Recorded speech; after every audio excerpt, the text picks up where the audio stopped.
Did somebody say truck update for Forza Horizon 5? Because that's what I heard, and that's what I read, and that's what I saw, and I know that it's technically not called the truck update before someone corrects me in the comments, but I don't care. I'm calling it the truck update because I am freaking pumped for this. Now, technically, the name of this update is Explore the Horizon, and it's centered around off-roading and overlanding, and obviously trucks and off-road vehicles. And we're going to break down what these vehicles are, what kind of customization options this update is adding to not only these vehicles, but to existing ones as well. We're going to be talking about when the update is dropping, and we're going to be talking about some other things in regards to this update that y'all are definitely going to want to stick around for. Now, first up, let's talk about release dates. The update itself will be available to download from Tuesday, May 23rd, and it will allow you to try out the new photo mode improvements and try out the new Pathfinder accolades as well. The new series content, including all of these new trucks, will be available starting on Thursday, May 25th, and they will be available from May 25th to June 22nd, and we are going to be breaking down the release dates of each individual truck as well. And speaking of the trucks, here they are right here. On May 25th, that's the 2019 F250. On the 1st of June, that's the F150. On the 8th of June, that's the K10 Custom. And on the 15th of June, it's the Hummer EV.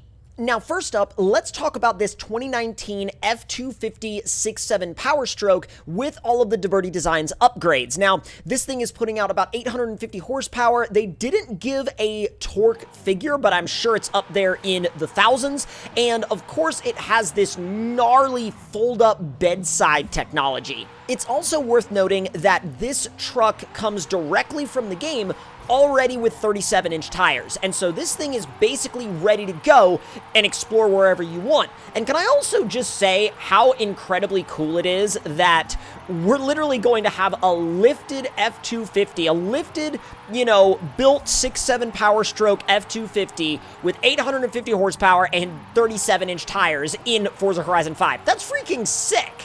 Next up, though, we're going to have to go back in time a little bit to talk about this. This is the 1986 F-150 XLT Lariat. Now, this is from a well-loved time period of Ford trucks. Well, depending on who you ask. Some people love this generation of Ford trucks. Some people really don't like this generation of Ford trucks. Regardless of your feelings towards this particular generation of Ford trucks, it was definitely one of those that you saw a lot of if you grew up in sort of the rural U.S. I know that for me, I saw a bunch of these trucks when I was a kid. I saw a bunch of them roaming around, or whether they were farm trucks or somebody's daily driver, or whether it was an F-150 or 250 or 350 or whatever the case may have been at the time. These trucks were always running around somewhere doing something, and even though these trucks were very representative of the 80s, we still saw them a lot into the 90s still being used, and some of them are still being used on farms and on the road today. Moving on now, and I'm sure this truck is going to be one of the absolute fan favorites of this update. This is the 1972 K10 Custom, but y'all already knew that. This is one of the most recognizable trucks ever built, and not just American trucks ever built, not just pickup trucks ever built. It is literally one of the most recognizable trucks in the world, and there's a reason for that. These were everywhere at one point, and to be honest, if you go to basically any car show or truck show or whatever, what have you, you'll still see one. And a lot of people, once again, a lot of people love those trucks. A lot of people connect with those trucks on a very deep level because either they had one themselves growing up, or maybe a family member had one, or a parent had one, or a grandparent had one, or, like a relative had one, or maybe like an aunt or an uncle. It didn't really even matter. Like, these trucks were always almost present by some extension in pretty much everybody's life. If you grew up in the US. If you didn't grow up in the US, then maybe they were still present in your life because some of these trucks were in Canada as well. And really, they were all over the world. I just mean this in the context of the most common place, obviously, to see them would have been in the States. Next up, we have the Hummer EV. Anyway, moving on. And I'm sure some of you laughed at that. I'm sure some of you were very amused and thought that we were just literally going to gloss over the Hummer EV.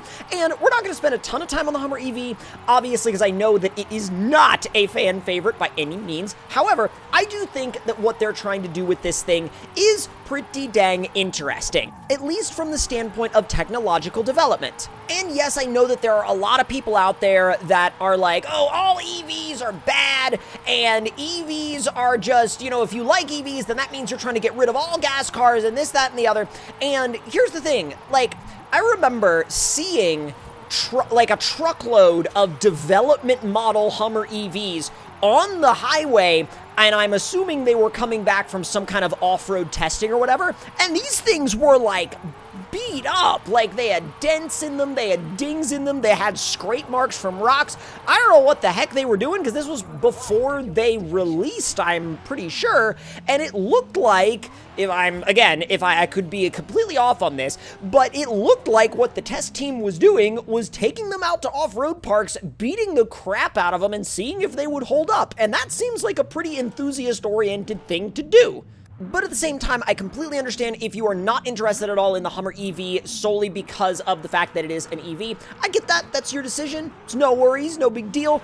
But I will say, from the standpoint of being interested in how all the technology works, I think it's pretty neat. Now, let's switch gears a little bit and talk about all of the existing vehicles that are already in Horizon 5 that are going to get additional overlanding modifications once this update drops. Those vehicles include the 2017 Colorado ZR2, the 1972 Chevy K10 Custom, which is part of the update, the 2019 DeBerti F250, which is again part of the update, the 2020 F450 Dually, which that thing with overland upgrades is going to be pretty wild, the 2019 Ranger Raptor, the 2017 Ford F-150 Raptor, the 2011 Raptor as well, the 1986 F-150 Lariat, which is again part of the update, the Hummer EV, which is part of the update, the 2019 Hennessy Velociraptor 6x6, which the overland upgrades for that are going to be wild, the 2020 Gladiator Rubicon, that one's going to be a great one to have overland upgrades for,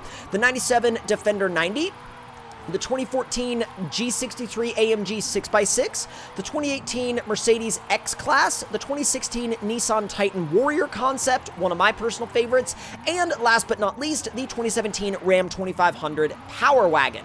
And it also says right here below that list that future series updates introducing new car customization pieces like body kits, parts, and wheels will feature a new label to help players locate the latest additions if you're having trouble finding them. Now let's talk about one of my personal favorite parts of the update, and that is the additions and improvements to photo mode. Now, I can spend way more time than I really should in photo mode, and photo mode is definitely one of those things that I'm always glad to see being improved. Now, in the official release about the update, they've said Horizon Festival organizers have sent drivers enhanced photo mode cameras that will make capturing incredible moments all the easier and more fun. Here's a look at the new features and selectable options for each one.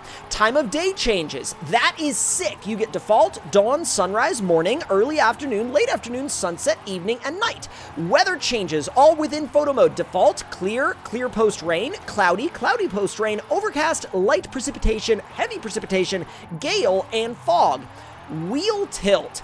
Default, directly ahead, left, and right, which I'm assuming just means, like, you know, you could just turn the wheels. Guidelines, disabled, different aspect ratios, 9:9 grids, and golden ratios. Character positions, this one is amazing. You'll be able to actually position the character outside of the vehicle. So driver seat, center front, center back, left side, and right side.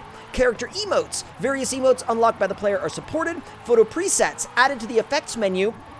Players can save, rename, and delete photo mode presets to quickly load their favorite photo mode settings. That one is incredible. Portrait mode toggle, accessed through the guidelines. This allows players to view how the photo will appear in portrait view. They also put at the bottom of that with an asterisk, the vehicle must be stationary in order to access character positions outside of the car, which makes sense because you wouldn't get out of the car to take a picture of yourself with your car if your car was moving. So, with that being said, what are your favorite elements of this? I'm really, really excited about the fact that you'll be able to actually get your character out of the vehicle and take pictures with your character and your car. It's going to add a new level of depth to just the level of it being personal, right? Like, it makes it so much more personal to be able to not only take pictures of your car and show that off, but also take pictures of your character, because you might have spent a lot of time customizing your character, figuring out what they're wearing, what their emotes are, you know, whether that's just an outfit that you put together that you liked, or a chicken suit. That's entirely up to you. But with all of that being said and done, y'all, let me know your thoughts and opinions in the comments below about anything and everything that we talked about, and let me know what you are most excited for in this update. I know that for me, this is one of the most exciting updates to Horizon 5 yet, because it focuses on trucks and off-roading, but it also focuses heavily on customization, and it adds some really, really exciting additions to the photo mode. I'm going to be spending even more time in photo mode now than I used to. I know that I don't really share a lot about Forza photo mode on my channel, but honestly, I've probably got a lot more time in photo mode in Horizon 5 than I really, I don't know, than I really need to. I mean, I'm no, like, Forza photographer by any means, but it's just something really, really fun to play around with. But once again, hope y'all enjoyed this video, and if you did, let me know your thoughts and opinions in the comments, and I will see y'all next time.